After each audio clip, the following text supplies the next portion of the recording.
Man, how much fun was that, huh? Great doubleheader tonight here on ESPN. We welcome you to Inside the NBA, presented by Lilly. Ernie Johnson, Charles Barkley, Kenny the Jet Smith, and Chief O'Neal. Chief. As SGA makes his return for OKC, and they beat the Denver Nuggets in overtime, 127-121. How about some highlights? Would you like to see those? Good. Watch the game, Ernie. This is worth watching. SGA missed 9 games. They went 5-4. Joker in town with his here. I can't even believe he made that. Ties the game at 107. Great defense. OKC's going to try to win this thing in regulation. Caruso off the mark. And we are going to go to overtime, tied at 107.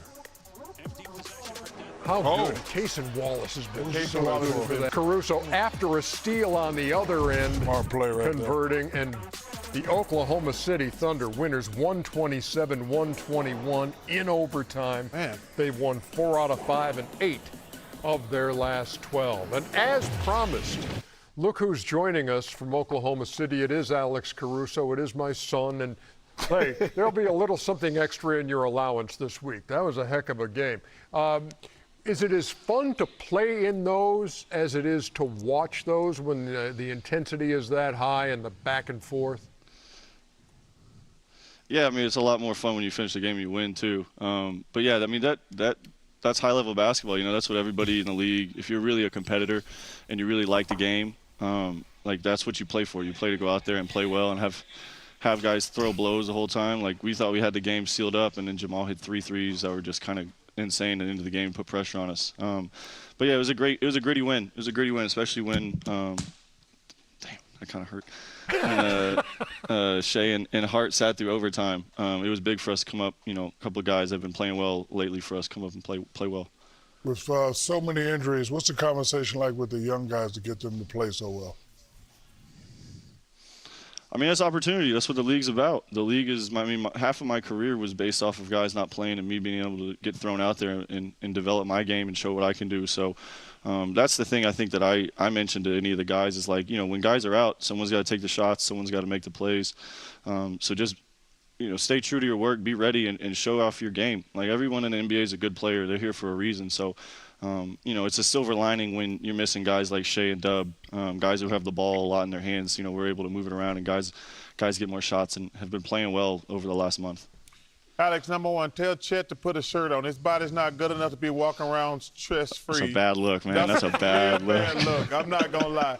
Hey, on that last play in regulation. Chest-free. Yeah, did you get caught because you were wide open and you probably should have pulled up, and you're like, I'm a little too wide open. Yeah, bad read. Yeah, bad read, and you end up shooting the floater.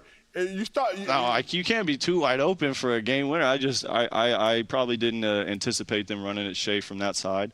I probably should have just been ready and stepped in and shot the ball. I just made 2, so nobody's perfect. You know, I made a couple plays in overtime to make up for it. Yes, you did.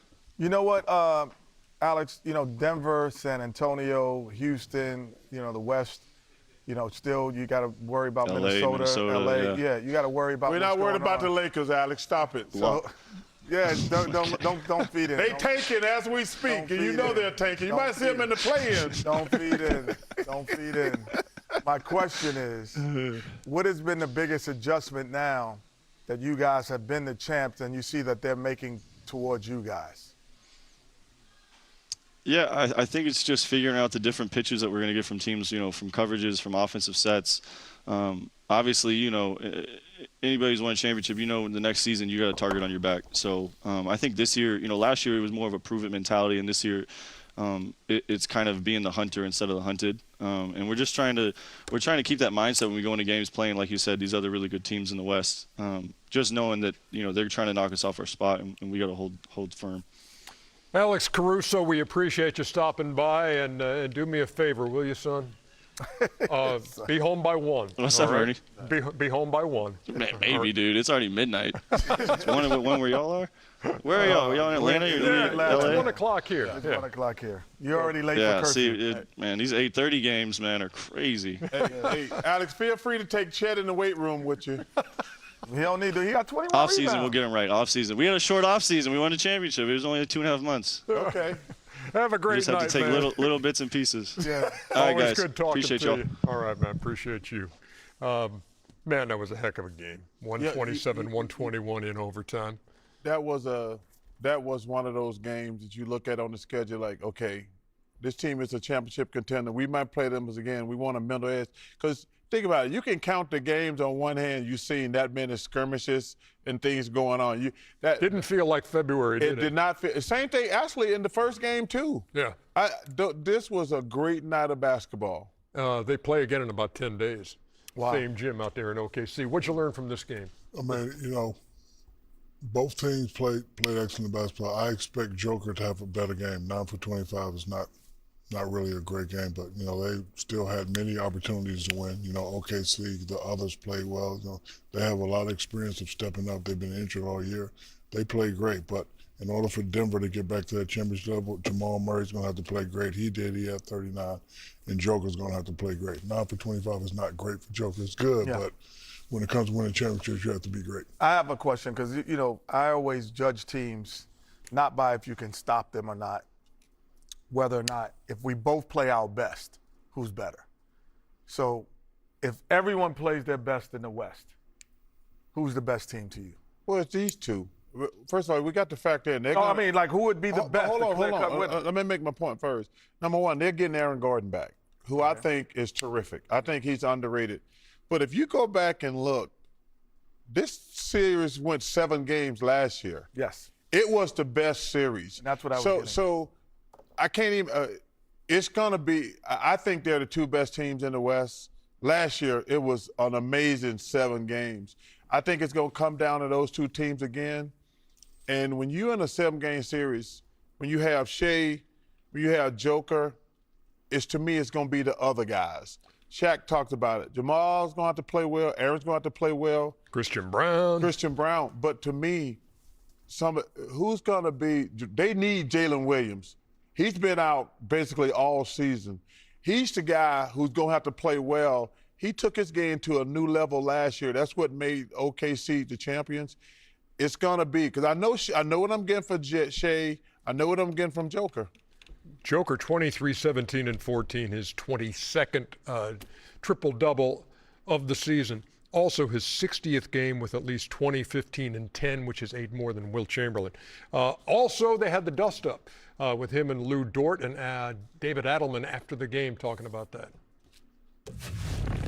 I'll say this. I think his frustration is sometimes because the game's officiated differently out on the floor than it is near the basket. And, you know, I think he was reacting to what was being done to him. And his reaction's not going to be to cower away. He's competitive. So when we play them again, whatever it is, in like 10 days, I'm sure it'll be the exact same way. And he had just come off an injury, hyperextended left knee, and then when that happens, that's also going to fire him up. The first thought that comes to mind when somebody gives you a cheap shot is, hey, you could have hurt me, right? So, you know, he reacted the right way. Smart enough not to throw punches, but just to give him that intense look to, you know, let him know that I'm not playing. You agree the rest is not a game, but, you know, this game is not physical where you just let people run by. That was touching them up. Yeah. And I disagree with Shaq on that. I don't mind touching guys up. He tripped that man. That's the only problem. Like, if I believe in touching guys up. I think what Joker is sensitive is, man, once you get hurt and you we all gonna get touched up. All guys get hit accidentally. Hardenstein slapped somebody in the face. He didn't try to slap him in the face. That happens all the time. Jamal Murray. But when you get hurt and then somebody do something dirty to you, man, your antennas are up.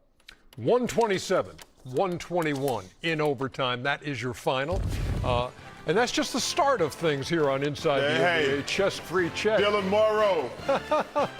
I can walk the streets like that. Crazy thing about it, you still have the same here it is.